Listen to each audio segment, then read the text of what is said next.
Josephine. I won't leave you waiting in between. Je vous souhaite la bienvenue sur le podcast Les enfants vont bien. Ici, vous entendrez parler de PMA à l'étranger, de GPA, de conception artisanale, d'adoption et de bien d'autres termes qui accompagnent la conception de nos familles.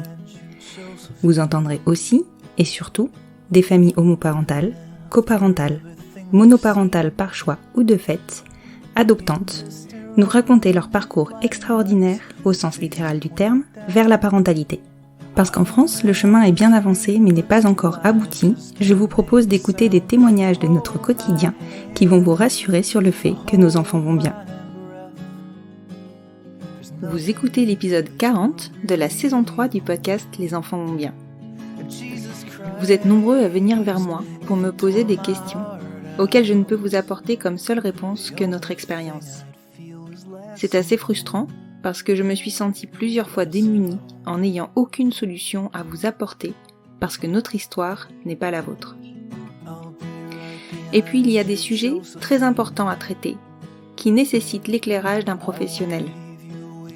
Alors je me suis à nouveau rapprochée de Natacha Butzbach, @ la curiosité bienveillante sur Instagram, psychologue en périnatalité, pour traiter le sujet de cet épisode. Comment raconter son histoire à son enfant ? Parce que oui, ce sujet arrivera sur la table à un moment ou à un autre, et que l'on est plus ou moins prêt à accueillir les questions de son enfant et à se livrer, plus ou moins à l'aise avec certains points de nos parcours. Natacha nous livre ses clés, dédramatise les situations que vous pouvez rencontrer, et surtout valide le fait que l'on puisse ne pas répondre aux questions de nos enfants dans la minute où elles nous sont posées. Nous avons établi ensemble que nous pourrions répondre à vos questions dans des épisodes à fréquence régulière. À la suite de cet épisode, je vais donc ouvrir une boîte à questions sur Instagram et nous choisirons dans vos propositions le thème du prochain épisode.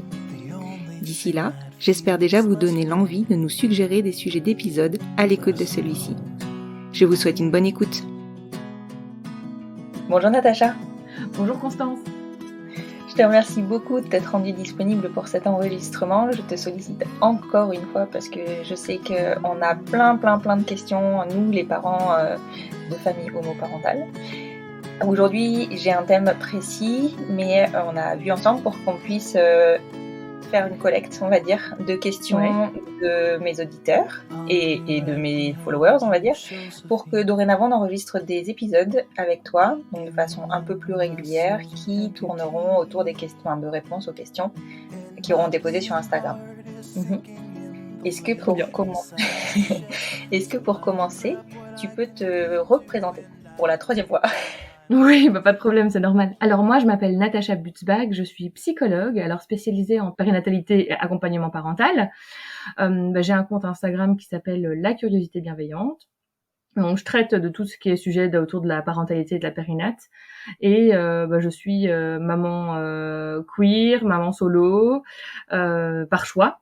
Et donc voilà, je traite aussi de tous les sujets qui a trait à tout ce qui est composition familiale alternative, même si j'aime pas trop dire ça comme ça. Extraordinaire. Oui, c'est ça, c'est plus joli. Merci beaucoup Natacha. Aujourd'hui, je t'ai sollicitée parce que j'ai des questions qui reviennent régulièrement sur le comment raconter son histoire à son enfant, comment raconter sa conception, et surtout, quand raconter quoi.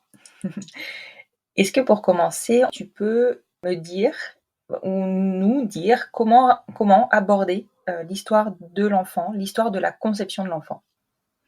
Alors moi, j'ai tendance à parler tout d'abord et avant toute chose de la posture qu'on a par rapport à la démarche qu'on a faite. Alors il paraît assez évident de dire que si on a fait un choix de parentalité, en homoparentalité, en monoparentalité via la PMA ou la GPA, on est plutôt à l'aise avec le projet.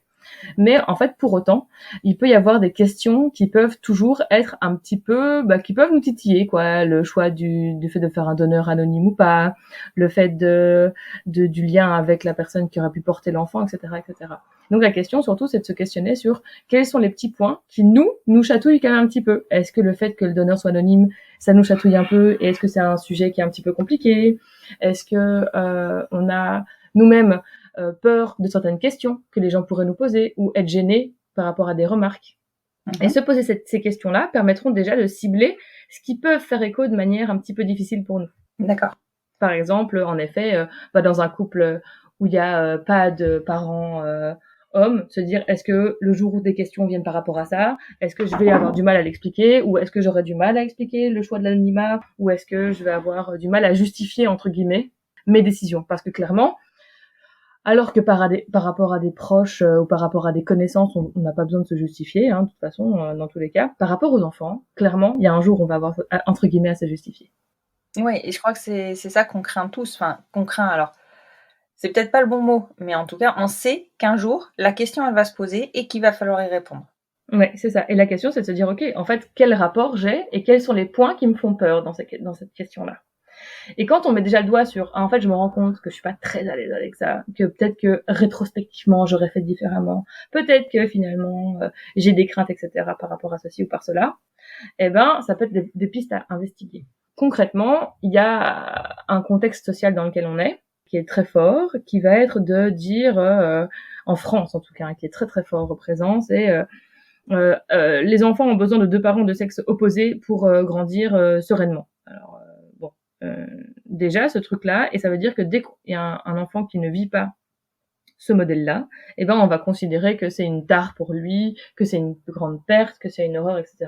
Et même si on sait, même si intellectuellement, rationnellement, on sait que ce n'est pas le cas, on va quand même avoir des empreintes émotionnelles de ça, parce qu'en fait, on sait que dès qu'il peut y avoir des questionnements de la part des enfants, ou dès qu'il peut y avoir des petits doutes, des petits machins, on va en fait se dire, mais en fait, peut-être qu'ils avaient raison, ces gens-là. Peut-être que c'est vrai qu'il y avait besoin d'un truc différent, et que moi, je lui ai pas apporté ça, et que donc, potentiellement, j'ai flingué la vie de mon enfant.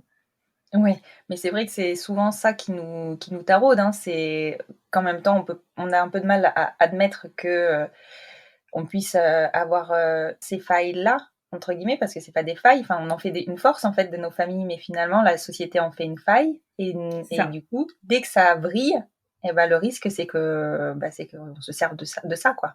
C'est ça. Et la grosse peur, c'est ça, c'est de se dire, vous voyez, vos enfants, ils vont pas bien, etc. Ouais. Et ils posent des questions par rapport à leurs origines, etc. Alors moi, je tiens quand même à rappeler que dans tous les cas, les enfants posent des questions par rapport à leurs origines. Okay. Je ne connais plus le pourcentage exact des naissances en France où, en réalité, l'enfant dans le couple n'est pas issu des 2 parents je crois qui l'ont élevé. Je crois qu'il y a au moins 6% ou quelque chose comme ça. C'est assez important quand même. Et que l'histoire familiale, elle est questionnée dans tous les cas. Et il y a des tabous dans toutes les familles, et il y a des zones floues dans quasiment toutes les familles. Ouais, c'est vrai. Généralement, par rapport aux parents et par rapport aux gènes, il n'y a pas trop de tabous dans les familles homo, en fait. Et il y a eu des gros tabous par rapport aux dons anonymes dans les années 80-90, parce que les protocoles à l'époque, surtout en France, étaient catastrophiques. Ouais. On a vu passer il y a 2 ans, je crois, c'était il y a 2 ou presque 3 ans, 2 ans et demi en tout cas, je me souviens, en 2019, des reportages là-dessus, c'est là les enfants issus du don, et c'était des trucs horribles qui étaient arrivés. En gros, c'est des gynécos qui étaient des donneurs par centaines. Oui. Après, on disait qu'il fallait cacher aux enfants qu'ils avaient été issus d'un don. Et en fait, c'est tous ces trucs-là qui ont été faits donc par les humains en disant non, cachez surtout à vos enfants qui sont issus d'un don. Ça posera pas de problème, qui en fait finalement les tabous dans le secret de famille ne sont jamais gardés. Les enfants apprennent ça à 30 ans passés et ça fait une vraie décompensation psychique parce que leur vie entière a été construite sur un mensonge.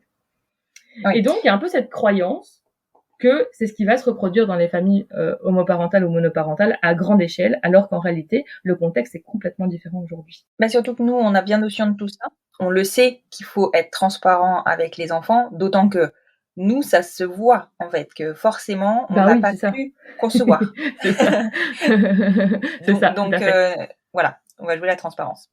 Ouais, et donc, concrètement, donc c'est le gros avantage, déjà. C'est qu'il y a un truc qui est déjà inhérent, c'est que forcément, puisqu'il n'y a pas 2 gamètes différentes dans le couple, il y a eu forcément un truc tierce.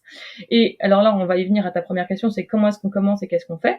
Moi, j'ai tendance à dire, en fait, de base, déjà, parler de la démarche depuis toujours, depuis le début, et en fait en parler spontanément et parfois même un peu en rire et en discuter de manière totalement libérée avec les proches. Alors en espérant que les proches puissent accepter et tolérer ce genre de truc, mais je présume qu'on a toujours des amis, que ce soit des autres familles homoparentales ou même des amis très ouverts d'esprit avec qui on peut en discuter sans que ce soit un tabou, notamment par rapport à je sais qu'il y a des familles où par exemple les enfants sont très différents par rapport à la couleur de peau ou par rapport à un aspect physique qui est clairement pas attrait aux parents biologiques et des choses comme ça, de dire bah oui, ça c'est sûr que c'est pas chez nous, ça vient du donneur et c'est chouette, ça apporte de la diversité dans la famille, ou de faire des remarques comme ça en fait qui vont toujours faire que ce truc-là existe. Ouais, ça va dédramatiser un peu. Ouais, de dédramatiser et que c'est pas un tabou et qu'en fait on prend pas genre juste un temps pour en parler, genre juste bah non, c'est là en fait, et de discuter en fait et surtout de pouvoir aussi se préparer. Moi j'ai toujours tendance à dire qu'il faut préparer de la répartie pour les enfants. C'est que on a tendance à se dire que bah ils vont être confrontés à des trucs qui vont vraiment être durs et à s'arrêter là. Alors c'est vrai qu'ils vont recevoir des remarques qui sont pénibles en fait. Et comme nous en tant que parents, on va recevoir des remarques qui sont pénibles, eux aussi ils vont en recevoir. Ils vont avoir des gens qui vont dire alors, elle est où ta maman dans un couple de 2 hommes, ou alors il est où ton papa dans un couple de 2 femmes, ou des trucs comme ça. Et souvent les enfants ils vont dire bah j'en ai pas. En fait, on s'attend à ce que les justes disent juste bah non, tu dis que t'as pas de papa et tout va bien. En fait, moi j'ai tendance à dire bah dites en effet, il ou elle peut dire je n'ai pas de papa ou je n'ai pas de maman, mais dire en fait j'ai 2 papas, j'ai 2 mamans, j'ai une grand-mère, un oncle, une tante. En gros, en fait, de faire énumérer, de dire, si quelqu'un te pose la question, pourquoi il te manque, entre guillemets, un parent, parce qu'il lui manque pas un parent, c'est juste qu'il n'a pas un des 2 parents conçus dans la société par la famille nucléaire, tout ce qu'il a autour. Ça veut dire que ça mettra en évidence tout ce qu'il a plutôt que ce qu'il n'a pas. Le problème qu'il y a, c'est que les gens vont toujours percevoir le manque, mais en gros, la réponse vraiment que j'ai tendance à proposer, c'est toujours driller les enfants à dire tout ce qu'ils ont. J'ai une sœur, une tante, une mère, une grand-mère, des gens très proches, j'ai voilà, enfin, et vraiment d'être vraiment en plus dans la balance de certains ont un papa, une maman, moi j'ai une maman et bam, plein de gens à côté en fait, ça. Donc fous-moi bien la paix. J'ai suffisamment de personnes. Et en gros, c'est vraiment ça. Et généralement, les gens, ils vont pas surenchérir. Qu'est-ce que tu veux ? Ils vont pas surenchérir face à un enfant qui répond ça. Ouais, non, mais c'est sûr. Et au contraire, ça peut même être déstabilisant pour eux. C'est ça, tout à fait. Et donc, ce côté-là est déjà hyper important. Et donc, déjà, par rapport à l'enfant, en parler régulièrement, lui donner des outils en disant, bah oui, en fait, voilà, quand il commence à parler, de pouvoir expliquer tout ça. Et après, c'est vrai qu'il y a tout ce côté raconter à son enfant. Et il n'y a pas besoin de moment spécifique dédié à ça. J'ai tendance à dire... parfois, c'est rigolo de parler, en effet, soit des différences physiques qu'on peut constater chez son enfant par rapport à soi quand on est soi-même la mère biologique ou voilà, ou le parent biologique, de pouvoir évoquer des rappels en fait par rapport à ça et dire il y a des moments où on y pense. Forcément qu'il y a des moments où on pense au protocole qu'on a fait et à ce que ça a impliqué, de dire bah tu sais là par exemple il y a 1 an, il y a 2 ans, il y a 3 ans parce que les dates on les connaît.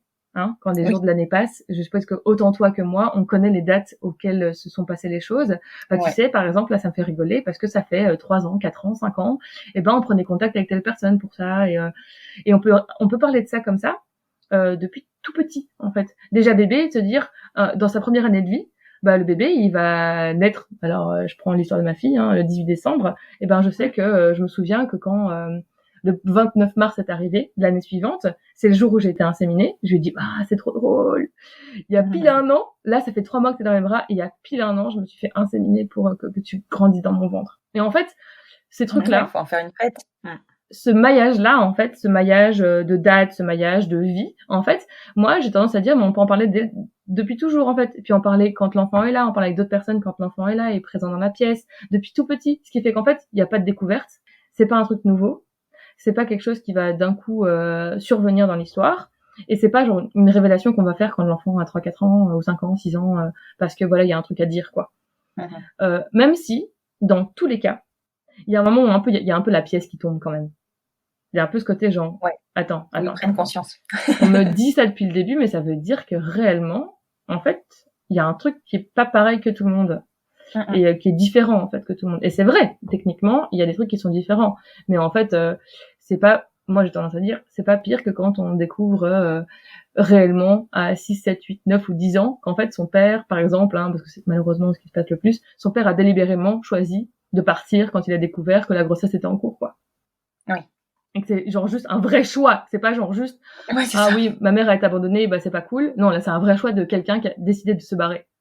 Et c'est la même chose, en fait. En gros, il va y avoir un moment la pièce qui tombe, qui va dire, oh, ok, donc ça veut dire ça. Bon, bah, je le savais, mais là, je prends l'ampleur de ce que ça a, parce que c'est aussi une image par rapport à l'image sociale, et au fait que, mine de rien, dans les représentations aujourd'hui, même si ça tend à changer avec la littérature jeunesse, même si ça tend à changer avec ce qu'on voit sur Instagram, etc., pour les enfants, ce qu'on voit dans tous les bouquins, où vraiment il y a des exceptions, mais il y en a quand même pas beaucoup, hein, c'est papa-maman, quoi. Et donc ça veut dire que forcément il y a des questions qui vont se poser par rapport à ça. Et donc ça implique en fait qu'il va y avoir des questionnements et qu'on puisse chercher les autres représentations, avoir en effet des personnes avec qui on peut parler d'autres représentations et permettre en fait de pouvoir fournir en fait aux enfants d'autres modèles. Même si faut pas se leurrer, même si on fournit d'autres modèles, les enfants sont abreuvés par le système hétéronormatif. Oui, complètement. Et la famille Moi, nucléaire. mes filles jouent au papa et à la maman en permanence. Ben, bien sûr, et la mienne aussi, tu vois. Je veux dire, et depuis qu'elle a, la première fois que ça m'a choquée, c'était ça, elle avait rangé 3 bouteilles ensemble, et la plus grande c'était le papa, la moyenne la maman, et la petite c'était le bébé. Et moi j'étais là genre, oh, c'est pas vrai, on y est déjà. Ça a déjà été intériorisé. Ouais, c'est ça. Ça a déjà été intériorisé alors qu'elle avait mais moins de 2 ans. Moins de 2 ans. Ce que je trouve dingue. Mais en fait, c'est les bouquins. Dans tous les bouquins que tu peux trouver, ben en fait, c'est ça en fait. C'est papa, maman et enfant. Donc forcément, les enfants intériorisent. Donc déjà, ça peut rassurer tous les gens de la Manif pour tous. Ne vous inquiétez pas, nos enfants ont ces normes-là bien acquises depuis le début. Hein. C'est ancré, c'est bon. Pas de doute. Pas de doute. Hein. Et c'est pour ça que j'ai tendance à le rappeler, c'est il n'y a pas besoin d'une figure paternelle ou maternelle s'il n'y en a pas dans la famille, parce que autour de nous, il y a 48% d'hommes et 52% de femmes. Donc en fait, si les enfants ont besoin de se lier à quelqu'un en particularité, et souvent c'est pas forcément en fonction du genre, hein, il faudrait aussi enlever ça de la tête, et ben ils vont aller se lier. Et en effet, il y a des enfants qui vont avoir besoin de se lier à d'autres personnes plus forts, parce qu'il y a quelque chose chez cette personne qui émane et qui permet d'être plus complémentaire avec ce qui se vit par ailleurs. Et c'est très bien, en fait, les enfants ont cette capacité d'aller chercher des ressources à l'extérieur, et que ce soit dans un couple hétéro, dans un couple homo, ou dans une famille monoparentale. Oui, et ils vont chercher de la diversité, en fait. Absolument, absolument. Et en fait, et ça touche toutes les familles, dans tous les cas, à part que dans les couples hétéros, c'est pas un questionnement, on se pose pas la question. Oui, on va pas regarder le ratio de personnes genrées masculins et de personnes genrées féminines dans l'entourage de l'enfant. Ouais. Exactement, tout à fait. Et donc, il y a vraiment ce truc-là qui est intéressant de vraiment en parler et en dire. Après, il y a des supports qui existent, hein. Il y a des bouquins qui parlent de la PMA, il y a des bouquins qui parlent des familles homoparentales, etc. Et c'est toujours super chouette de les avoir parce qu'en effet, ça peut être un outil qu'on peut utiliser pour parler concrètement des choses, pour dire, bah tiens, tu vois, ça, on l'a vécu pas comme ça aussi. Tiens, ça, moi, je l'ai vécu différemment. Et ça peut être aussi un outil qu'on peut faire apporter pour les enfants scolarisés en classe, pour parler, en fait, de ce sujet-là, pour permettre de faire en sorte que le cercle social proche des enfants comprenne ce qu'ils vivent, de manière à éviter aussi au fur et à mesure les questions un peu indécentes entre guillemets, hein, auxquelles ils peuvent être confrontés. Ouais. Mais en gros, concrètement, c'est ça. L'histoire, en fait, elle se construit vraiment tous les jours et pas avoir peur justement de dire les choses et de dire ah bah tiens ouais il y a 1 an, il y a 2 ans, il y a 3 ans, ah c'est fou ça. Il y a des fois où je te regarde et je me dis c'est fou, c'est ma fille, c'est vraiment ça. Elle est blonde avec des cheveux hyper lisse et hyper fin, c'est pas dans la famille quoi. C'est pas dans la famille et je lui dis mais c'est fou, des cheveux comme ça c'est magnifique, c'est incroyable, j'ai jamais vu ça, j'ai jamais vu des cheveux aussi incroyables que les tiens, etc. Et ils sont magnifiques et ça c'est vraiment à quel autre que ton donneur a fait quoi. Et voilà, et par exemple je lui dis en rigolant que probablement que le premier pays qu'on irait visiter c'est la Danemark parce que bah, c'est le pays de son géniteur et c'est un peu rigolo d'aller visiter ça. Et donc, d'en faire un truc au quotidien, il existe, en fait. Cette personne existe. Ouais. C'est pas un problème qu'elle existe. Cette personne existe, et juste, on lui donne la place qu'elle a. C'est un géniteur. Elle a juste donné ses gènes.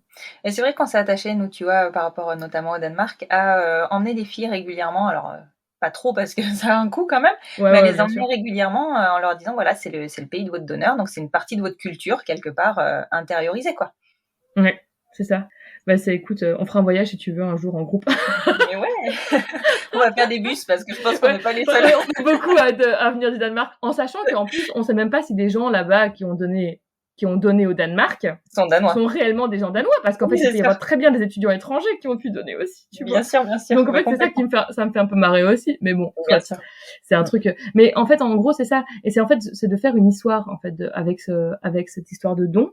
Et donc, de pas en faire un truc, huge, mais juste un truc de la vie quotidienne. Ouais.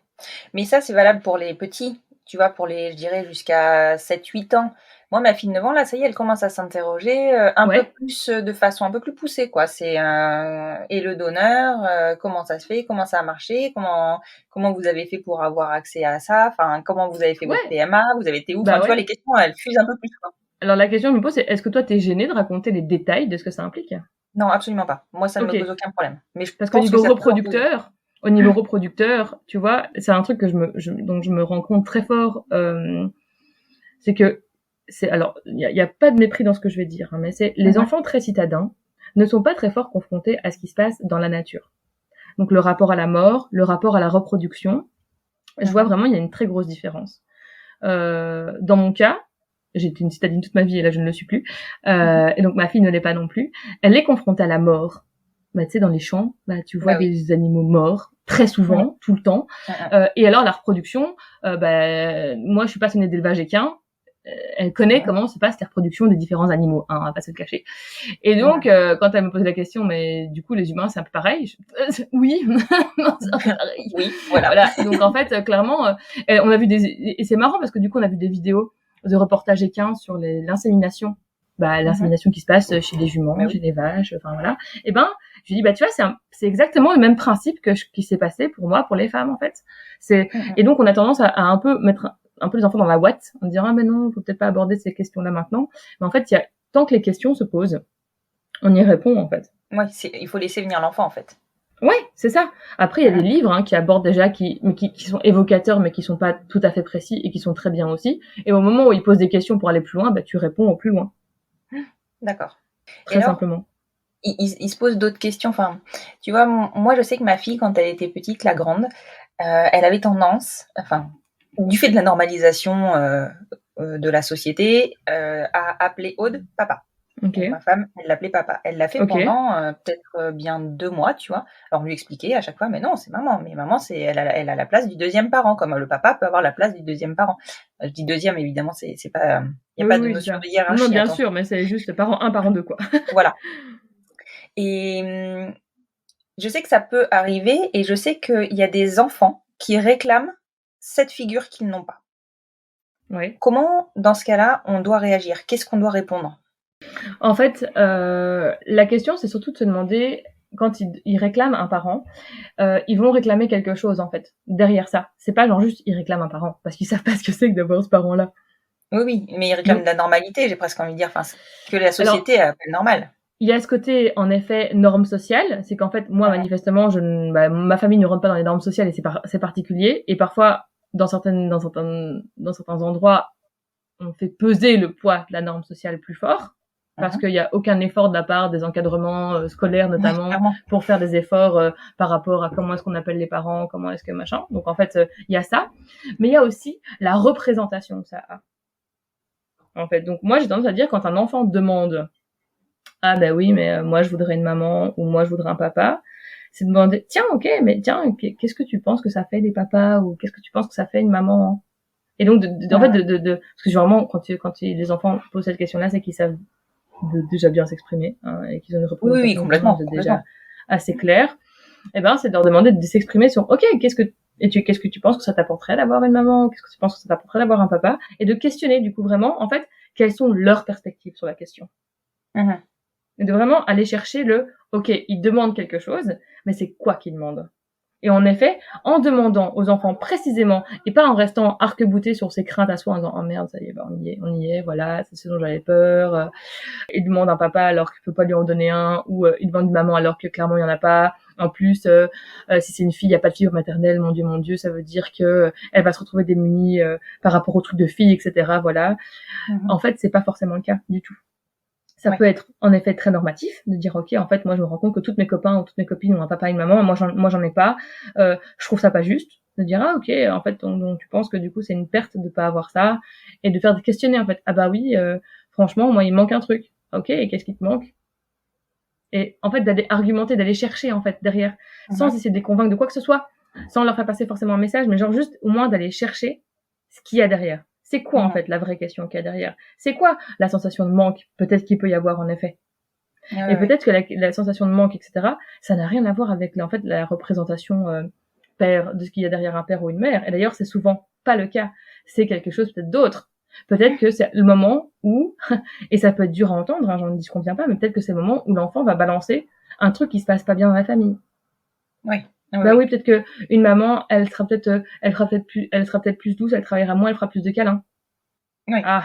Oui, en fait, il s'imagine le rôle. C'est dans l'imaginaire. Il s'imagine le rôle dans peut-être ce qu'ils ressentent comme étant en train de manquer.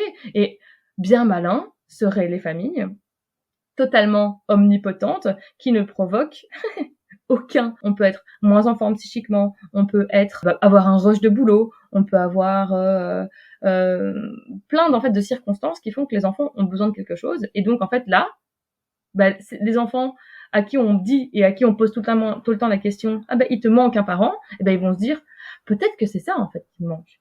Et donc au lieu de formuler le il me manque des câlins ou il me manque des discussions ou il me manque un truc, ils vont formuler il me manque un parent. Et donc c'est d'aller chercher derrière en fait, d'aller chercher derrière le OK, qu'est-ce qui te manque en fait, dis-moi après, et d'aller questionner. Et du coup faut pas avoir peur des réponses, parce qu'en effet les enfants peuvent dire des trucs qui font mal au cœur quoi. C'est vrai, hein, je veux dire, il y a un moment où c'est vrai, tu vois, il y a un moment où ils peuvent te dire t'as pas été cool, tu cries beaucoup en ce moment, t'es fatigué, t'es pas disponible, tu joues pas avec moi, tu vois pas beaucoup. Bah oui, en fait, mais ça c'est dans toutes les familles, hein. Clairement, les enfants peuvent dire des choses qui font mal au cœur parce que il y a des fois où ils pointent en effet des manquements entre guillemets, des failles, des vulnérabilités qu'on peut avoir, et ça c'est pas inhérent aux familles, c'est juste inhérent à l'humanité dont on fait tous preuve quoi. Non, mais ça se vérifie clairement. Moi, je le constate aussi au quotidien. Les filles, de temps en temps, elles ont tendance à me dire que je suis pas dispo, que machin, que truc. Enfin, ils sont pas tendres, hein, finalement, les enfants avec nous, et ils sont sans filtre. Donc, ils nous disent ce qu'ils ressentent. Et des fois, c'est vrai que ils prennent des détours. Mais la question que je me pose moi, c'est est-ce qu'un enfant, parce que sur un ado, bon, je pense qu'il y a des fois où ça peut aussi être fait pour blesser, pour atteindre, tu vois, pour faire réagir. Sur un tout petit, je pense que c'est plus la société qui a déjà normalisé son raisonnement. Oui, mais même ça peut être sur un ado, ça peut aussi être déjà une manière de faire, alors même pas une question de blesser, hein, mais genre juste de montrer en fait ce qui lui manque dans son quotidien à ce moment-là. Ouais. En fait, et d'évoquer en fait ce qui lui manque, et donc de cristalliser en fait sur un rôle ce qui lui manque, parce qu'en effet, comme la norme a été intégrée et que les gens vont facilement sauter sur cette norme, hein. Je veux dire, il y a plein de gens qui en écoutant ça vont dire bah oui, tu vois, ça y est, il manque un parent et c'est pour ça qu'ils le disent. Non, mais en fait non, en fait. Je veux dire, parce que les parents, ils sont pas tous omnipotents non plus, que ce soit hommes et femmes et complémentarité, non, en fait, ça fonctionne pas. C'est pas vrai, en fait. Et peut-être que ça peut être intéressant, en fait, de discuter, donc de voir un peu ce qu'il y a derrière, et de questionner, de dire, OK, en fait, dans ce que j'entends, c'est pas tant d'un papa que tu manques, même si je comprends que par rapport à la norme, oui, c'est vrai que ça peut être très étrange pour toi de pas avoir forcément le schéma normatif que tu vois chez tout le monde. En fait, ce que tu vois, c'est ce côté, j'aimerais avoir plus de temps, plus de disponibilité ou d'activités différentes, etc. Comme tu peux éventuellement le voir, en effet, avec des copains qui font quelque chose de spécifique avec un des deux parents. Et donc c'est ça peut-être qui te manque, des choses spécifiques, et de questionner en fait aussi le rapport à la norme. Après, on fait pas tout en même temps, on peut pas commencer à discuter les besoins d'un enfant plus après le rapport à la norme, etc. Après, ça veut dire aussi que peut-être dans une autre discussion, dans un autre temps, avec d'autres ressources, on peut discuter le rapport à la norme et ce que ça implique en fait d'avoir des parents, d'être en famille homo ou hétéroparentale. Mais c'est vrai que tu le soulignes, hein. Il faut avoir d'autres ressources, et souvent quand on est un peu bousculé quand on entend ce genre de choses, donc peut-être prendre un peu de recul, avoir le temps de souffler pour discuter apaisé.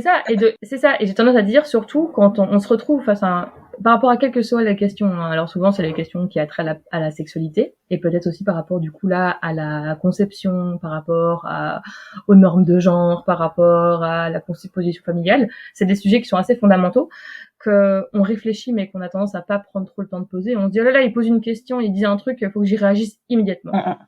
J'ai tendance à dire la réaction immédiate, c'est d'écouter. Okay. Les réponses à y apporter, alors le mieux c'est de se dire ok, en fait là j'ai je sais pas trop quoi te répondre, je veux bien t'écouter, mais je sais pas comment te répondre précisément. Et si tu veux, on en revient quand j'ai pu mettre ça au clair dans ma tête, et puis peut-être quand j'ai pu trouver des ressources. Il y a peut-être ça aussi qui peut être posé. Pareil, peut-être que ça peut faire, ce questionnement-là peut faire émerger les petits points, comme j'en parlais au début, les petits points d'inconfort qu'on a la tête sur lesquels on n'est pas forcément mis du doigt. Et alors peut-être soi-même se dire, ah ok, il y a peut-être des points dans lesquels je suis pas très à l'aise. Qu'est-ce que j'en fais? Est-ce que j'ai d'autres personnes avec qui je peux en parler, d'autres familles homoparentales, d'autres personnes ou d'autres ressources qui peuvent m'aider en fait à pouvoir mettre un peu au clair toutes mes pensées et à pouvoir revenir vers mon enfant avec des mots plus posés, avec une pensée qui est plus claire, quoi.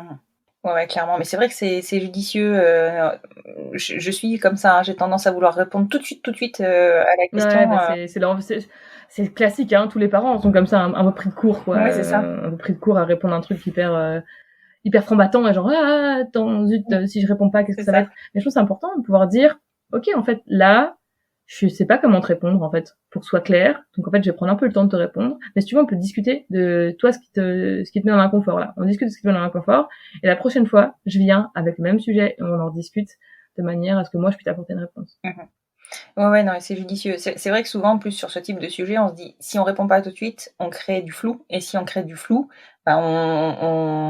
on rentre dans le je ne dis pas ou je camoufle. Alors qu'en fait, non.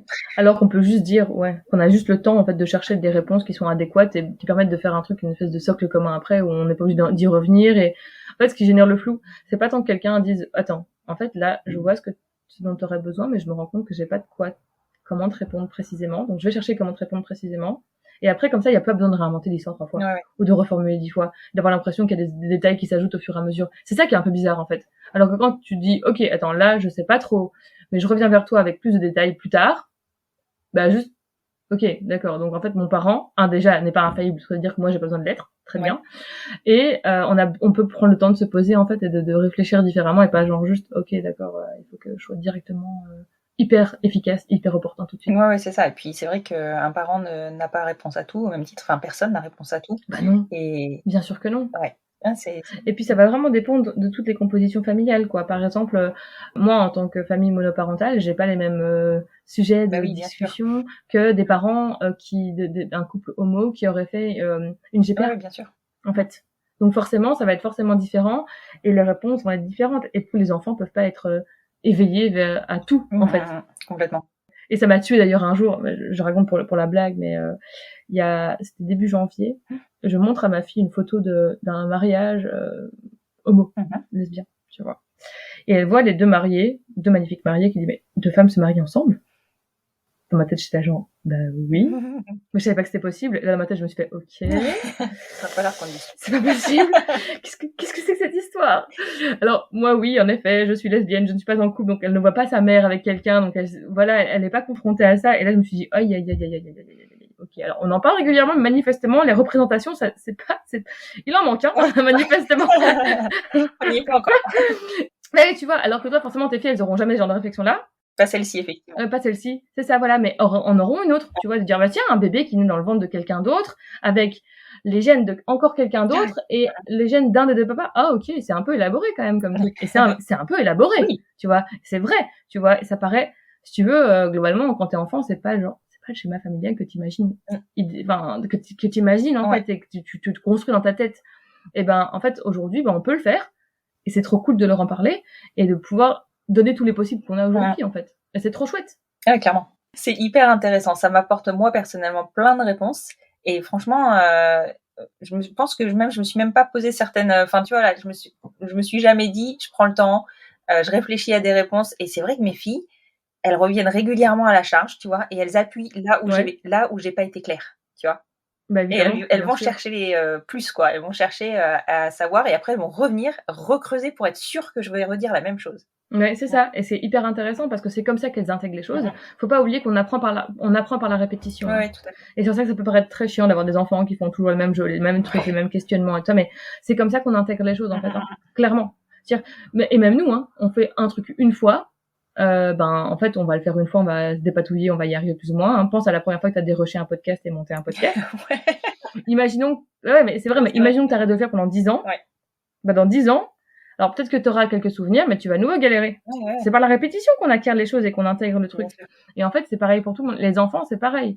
Que ce soit des intégrations émotionnelles, que ce soit les intégrations par rapport à des schémas, en fait, comme ça, normatifs, ou des schémas de vie, ou des trucs. En fait, c'est en repassant dessus. Et en repassant toujours sur le même chemin, en fait, ça rentre. Ça finit par rentrer. Et un jour, en fait, c'est ce qui leur permet aussi de fonder elles-mêmes leur discours par rapport à l'extérieur. Oui, tout à fait. Parce qu'un jour, tu vas les entendre balancer à leurs potes exactement ce que tu leur as dit. Ouais, c'est vrai que ça se vérifie. Bah ouais, clairement. Ça se vérifie. Tu vois. Et c'est pour ça qu'en tant que parents, on a beaucoup d'influence sur nos enfants. Hein. Il n'y a aucun doute à l'avoir sur la question, quoi. C'est les enfants, ils vont te rebalancer exactement ce que tu leur as dit. Ouais. Donc ça veut dire que quand il y a une zone de flou, en fait, les autres, ils sautent à pieds joints dans la zone de flou. Et si tes enfants n'ont pas les ressources pour pouvoir répondre à cette zone de flou, soit ils vont venir te poser la question. Et à vous après de clarifier encore les zones de flou pour permettre aux enfants eux-mêmes d'intégrer leur histoire, en fait, et de pouvoir l'évoquer de manière très claire et de pouvoir avoir toutes les réparties nécessaires. Mais ça se construit au fur et à mesure, tu vois, j'ai envie de dire, c'est en tâtonnant. Ouais, c'est en tâtonnant, et puis c'est en 10 ans, c'est en 10 ou 15 ans que ça se passe, tout ça, tu vois, parce que à chaque âge vient des questionnements différents, et puis un jour des machins, des trucs, et puis il y a des enfants qui seront issus d'un don anonyme, d'autres pas anonymes, ils vont peut-être pouvoir se confronter sur leur point de vue, et on va encore avoir des questions dans les années à venir, hein, ok, d'accord, moi je vais pas parler avec mes potes, eux ils ont accès à leur donneur, nous pas, pourquoi, comment, qu'est-ce qu'on fait? Et Dieu sait, et en vrai, hein, on sait pas comment ça va se passer, parce que aujourd'hui il y a des tests génétiques, etc., ça m'étonnerait pas que la plupart des gamins issus de dons fassent des dons génétiques pour voir un petit peu, oui, bien sûr. Tu vois. Ceux qui n'ont pas accès à leur donneur, Ouais. Et même ceux qui y ont accès, hein. Parce que c'est pas parce que tu sais que si tu y as accès que tu sais pas quels sont les autres enfants issus du don. C'est vrai. Du même donneur. Tu vois. Donc moi, je pense qu'il y aura un truc comme ça où même les donneurs anonymes, il y aura des trucs, des liens qui vont se tisser, peut-être entre les enfants d'un même donneur ou des trucs comme ça, en fait. Et je pense que c'est ça ce qui va se passer dans l'avenir. Et concrètement, ça va générer des déceptions en disant oula, ok, cette personne a la moitié des même que moi, écoute, je m'y reconnais pas. Ou à l'inverse, ça va être super, ils vont se dire oh putain, cette personne elle est trop cool en fait, on a plein de points communs. Et c'est ce truc-là aussi qu'il faut réussir à dépasser les appréhensions qu'on peut avoir de départ, c'est de se dire en fait ce qu'on attend, ce qu'on va voir, là j'en imagine même pas 10%. Oui, on sait pas vraiment ce qui va se passer. Et c'est pas grave en fait. Non, c'est pas grave. Le tout c'est de se dire ok, faut avoir juste l'esprit que ça va se passer, il va y avoir des trucs inédits. C'est ça. C'est ça. C'est juste faut se dire, ok, il va se passer des trucs spéciaux et auxquels qu'on n'avait pas anticipé, on est prêt à le recevoir. Ouais, c'est clair, c'est clair. Et puis mine de rien, il faut pas oublier que leur famille, ça restera la famille dans laquelle ils ont été élevés et avec qui ils ont vécu la plus grosse partie de leur vie, quoi. Tout à fait. Les gènes dans tout ça, ça fait quand même, c'est très très très minoritaire. Oui, complètement. Parce qu'il y a les gènes et puis il y a l'épigénétique. Alors là, l'épigénétique, c'est tout ce qui se passe à partir du moment où l'enfant est implanté dans l'utérus, quoi. Donc la part des gènes est quand même très affaiblie. Et en fait, moi j'ai tendance à dire, imaginons même que nos enfants, alors parce que je sais que toi aussi c'est un don anonyme, se rendent compte que le donneur a donné d'autres enfants qui prennent contact les uns avec les autres, etc. Et si ça peut agrandir leur famille de cœur aussi, pourquoi pas. Oui, complètement. Tu vois, je veux dire, les liens, il y a des gens avec qui on crée des amitiés et qui c'est très fort. Et puis là, s'il y a un lien qui se fait de fait en plus avec ça, très bien en fait. Ça donne des points communs et des manières de communiquer sur son histoire, etc. Et je suis sûre et certaine que forcément il y aura des rassemblements de jeunes qui sont issus de dons pour parler de leur histoire, pour discuter ensemble, etc. Et on va pas être cloué au pilori. Comme ce que dans la société générale, on essaie de nous faire penser. Ouais, non, mais clairement. Et puis, je pense pas du tout ça. Les rassemblements de jeunes issus de dons, il y en a déjà, et c'était pas des dons pour des couples homosexuels. Mais c'est ça. Et alors qu'à l'époque, on faisait mentir les parents. Donc c'est pour ça que c'était hyper compliqué par les parents. Alors qu'aujourd'hui, d'autant plus là, c'est le sujet du podcast, mais on ment plus aux enfants. Donc ils savent.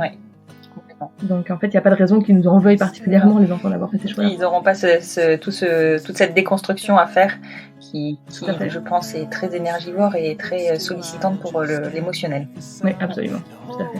Eh bien super, écoute, je te remercie beaucoup Natacha. Je pense qu'on a évoqué pas mal de points déjà. Ça va nous permettre de mûrir pas mal notre réflexion. Écoute, avec plaisir. Et puis du coup, je te retrouve d'ici un petit mois un petit mois, je pense, pour commencer à répondre aux questions de nos auditeurs. Ok, écoute, super, avec grand plaisir et à tout bientôt. À tout bientôt. Au revoir Natacha. Au revoir. Je vous propose de retrouver Natacha sur son compte Instagram @lacuriositébienveillante pour aller voir et écouter et même regarder des thèmes qu'elle peut aborder au sujet de la parentalité. Et je vous suggère que nous nous retrouvions sur le compte Instagram du podcast pour pouvoir justement dans la fameuse boîte à questions dont je vous parle au début de l'épisode, me suggérer des thèmes, nous suggérer des thèmes de futurs épisodes. Je suis sûre que vous avez plein de questions à nous poser puisque vous m'en posez régulièrement en message privé. Ainsi, on pourra vous apporter des réponses qui seront un petit peu plus qualitatives que ma seule expérience. Si vous souhaitez soutenir le podcast et que cet épisode vous a plu, vous pouvez le partager, c'est ce qui va me donner le plus de visibilité. Vous pouvez aussi le noter sur vos plateformes d'écoute, Apple Podcast et Spotify maintenant. En réalité, vous notez plus le podcast au global que l'épisode en lui-même.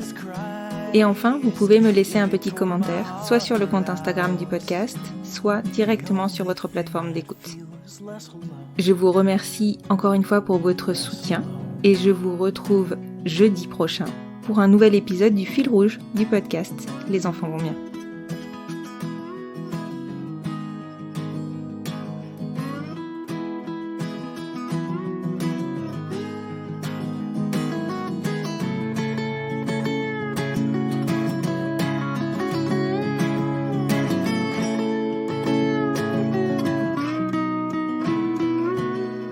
I'll be right behind you, Josephine.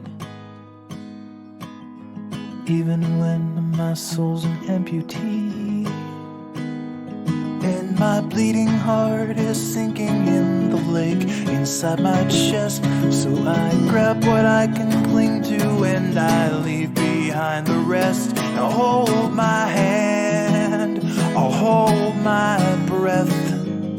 There's nothing in this world we really own. Jesus Christ, if you tore my heart out, the only thing I'd feel was less alone. Now hold my hand and take my breath and leave behind the things you'll never own. And Jesus Christ, please tear my